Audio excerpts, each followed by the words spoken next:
Akhil Bharatiya Congress committee के द्वारा महंगाई के खिलाफ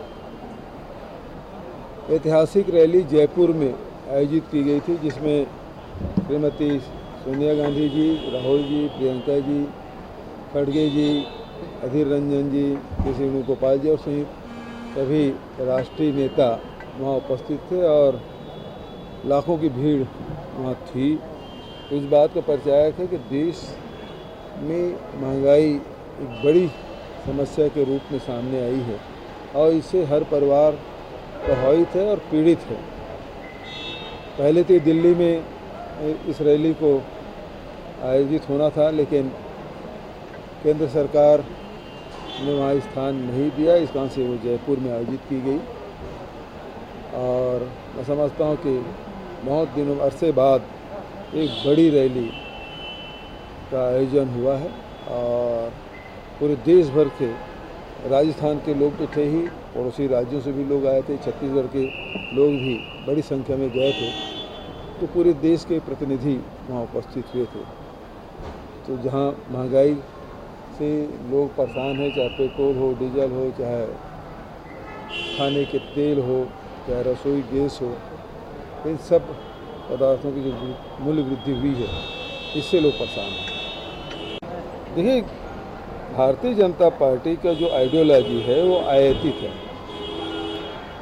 कांग्रेस की जो आइडियोलॉजी है वो ऋषि परंपरा से चली आई हुई है। चाहे उपनिषद की बात करें, चाहे वेद की बात करें, चाहे जगत गुरु शंकराचार्य की बात करें, चाहे वो बुद्ध के हो, चाहे गुरु नानक देव, चाहे वो कबीर जी हो, चाहे गुरु घासीदास जी हो, जितने भी हमारे ऋषि मुनि हुए हैं, उन्होंने सत्य की बात कही है। और यही बात मोहनदास करमचंद गांधी जी, महात्मा गांधी ने भी अपने जो जीवनी लिखा उसमें उन्हें सत्य के प्रयोग वो उनकी जीवनी रही है।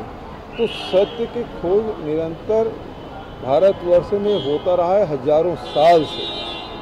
भारतीय जनता पार्टी की जो आधार है वो झूठ का है, फरेब का है, और इसी कारण से इनके जो आदर्श हैं वो हिटलर है, मुसोलिनी है, जो लगातार एक झूठ को 100 बार बोलने से सच मालूम पड़ता है।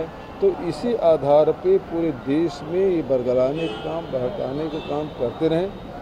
आपने देखा होगा कि कुछ वर्षों पहले पूरे देश भर में गणेश जी को दूध पिला दिए थे। तो इसी प्रकार से जैसे जो हाइड्रल प्रोजेक्ट, जो पानी से जो बिजली बनाने की बात होती थी, तो ये लोग प्रचार करते थे कि बिजली, पानी का पूरा करंट तो निकल गया, अब खेतों में जो पानी जाएगा उसका लाभ नहीं मिलेगा। तो इस प्रकार के दुष्प्रचार करने वाले लोग हैं। तो इनका आदर्श हिटलर और मुसोलिनी है, जो विदेश से आयातित इनके आइडियोलॉजी और संस्कृति भी आप देखेंगे तो ये बैंड लेके चलते हैं, हाफ पैंट पहनते हैं, काली टोपी पहनते हैं।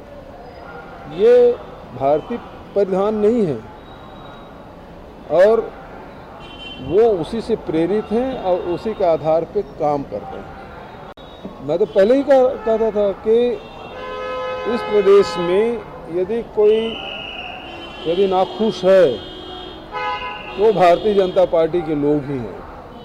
बचा चाहे किसान हो, मजदूर हो, अनुसूचित जाति के लोग हो, जनजाति के लोग हो, युवा हो, व्यापारी हो, महिला हो, उद्योगपति ही क्यों न हो, वो सरकार को अपनी सरकार मानते हैं और इसलिए उनको कोई शिकायत नहीं।